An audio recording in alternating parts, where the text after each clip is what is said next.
Hello दोस्तों, आज हम पढ़ने वाले हैं हिंदी साहित्य के एक महत्वपूर्ण भक्तिकालीन कवि कबीरदास जी का जीवन परिचय।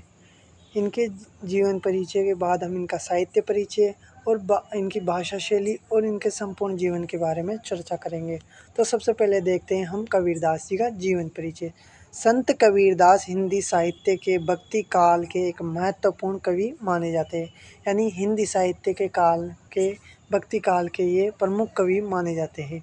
इनका जन्म 1398 ईस्वी में उत्तर प्रदेश के वाराणसी लहरतारा नामक स्थान पर हुआ।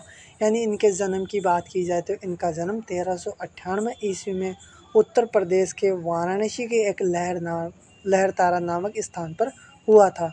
आगे बात करते हैं। कबीरदास का पालन पोषण जुलाहा दंपति नीरू और नीमा ने किया। यानी इनके पालन पोषण की बात करी जाए तो इनका पालन पोषण नीरू और नीमा नामक दंपति ने किया था।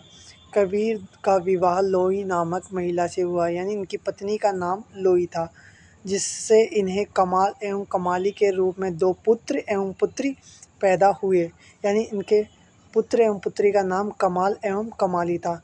कबीरदास वैष्णव संत आचार्य रामानंद को अपना गुरु बनाना चाहते थे, लेकिन उन्होंने कबीरदास को शिष्य बनाने से इनकार कर दिया। यानी कबीरदास जी तो चाहते थे कि रामानंद को ये अपना गुरु बनाए, लेकिन रामानंद जी ने इन्हें अपना शिष्य बनाने से मना कर दिया। आगे बात करते हैं, इनकी प्रमुख कृतियों के बारे में जानते हैं। इनकी सबसे प्रमुख कृति आती है बीजक रचना। बीजक एक महत्वपूर्ण रचना है इनकी, जिसके 3 भाग है, साखी, शब्द और रामायणी। इनकी अन्य रचनाओं की बात करें तो अन्य रचनाएं हैं अनुराग सागर, साखी ग्रंथ, शब्दावली ग्रंथ, कबीर ग्रंथावली आदि। आगे हम बात करते हैं इनका साहित्यिक परिचय। कबीरदास जी निर्गुण निराकार ईश्वर में विश्वास रखते थे। यानी इनके अनुसार हर जगह ईश्वर निवास करते हैं। ईश्वर का कोई रंग रूप कोई आकार नहीं है, ये निराकार ईश्वर में विश्वास रखते थे। इनका मानना था कि ईश्वर कण कण में विद्यमान है। यही कारण है कि यह अवतारवाह, बहुदेववाह तथा मूर्ति पूजा का खंडन करते थे। कबीरदास जी काव्य में समाज सुधार की भावना स्पष्ट रूप से दिखाई देती है। यानी कबीरदास जी के जो काव्य है उनमें समाज सुधार की भावना में देखने को मिलती है। आगे हम चलते हैं।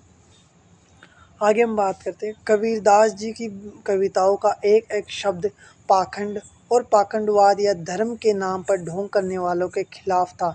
यानी कबीरदास जी की जो रचनाएं थी वो बाह्य आडंबर के विरोध में थी।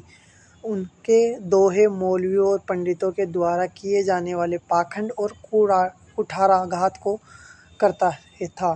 यानी जो उनके दोहे थे वो मौलवियों और पंडितों के जो बाह्य आडंबर थे उनके विरोध में थे। सत्य असत्य अन्याय की पोल खोल कर कबीरदास जागृति करते थे। यानी कबीरदास असत्य का विरोध, अन्याय का विरोध करते थे और सत्य की ओर अग्रसर थे। कबीर अपने दोहे और प्रदूषण के द्वारा समाज में अंधविश्वासों को हटाने की कोशिश करते थे। यानी इनका हमेशा यह कोशिश रही है कि समाज को सत्य और न्याय के स्थान पर रखे। आगे हम बात करते हैं इनकी भाषा शैली। कबीरदास जन सामान्य कवि थे। इन्होंने सिंधी सरल भाषा को अपनाया। यानी उस समय इनकी भाषा थी सिंधी, जो कि इनकी सरल भाषा थी।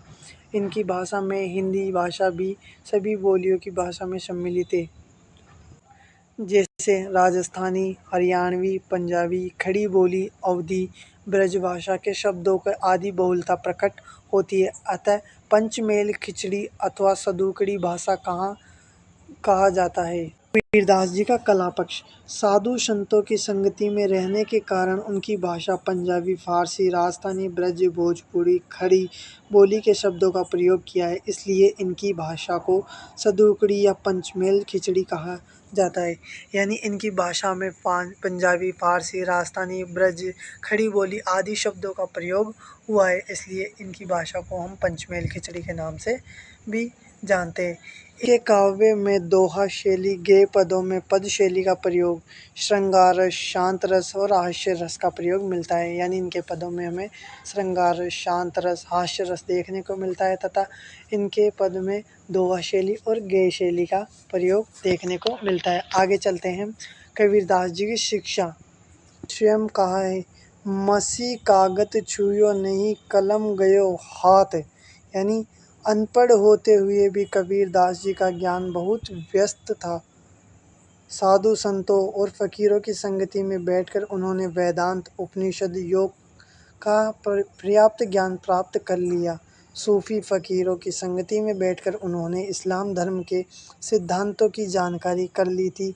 देशाटन के द्वारा उन्हें बहुत अनुभव हो गया था। यह ऐसा माना जाता है कि कबीरदास जी पढ़े लिखे नहीं थे, इसलिए कबीरदास जी ने ये स्वयं कहा है कि मसी कागत छुयो नहीं कलम गयो हाथ।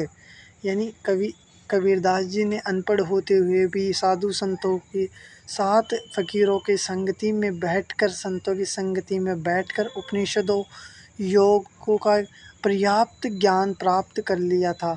सूफी फकीरों की संगति में बैठकर इस्लाम धर्म के सिद्धांतों की जानकारी ले ली थी। आगे हम बात करते हैं कबीरदास जी के गुरु। काशी के प्रसिद्ध महात्मा रामानंद को अपना गुरु माना है। कहा जाता है कि रामानंद ने नीच जाति का समझकर कबीर को अपना शिष्य बनाने से इनकार कर दिया था।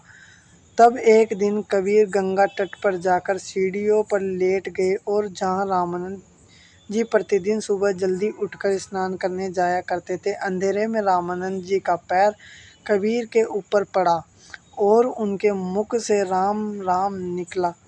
तभी से कबीर ने रामानंद जी को अपना गुरु और राम नाम को गुरु मंत्र मान लिया। कुछ विद्वानों ने प्रसिद्ध सूफी फकीर शेख तकी को कबीर का गुरु माना है। यानी कबीरदास जी ने अपना गुरु रामानंद को मान लिया था, लेकिन रामानंद जी ने कबीरदास जी को नीची जाति का होने के कारण शिष्य बनाने से इनकार कर दिया। आई होप आपको वीडियो पसंद आई होगी। यदि वीडियो पसंद आए तो वीडियो को लाइक करें, शेयर करें। Thank you.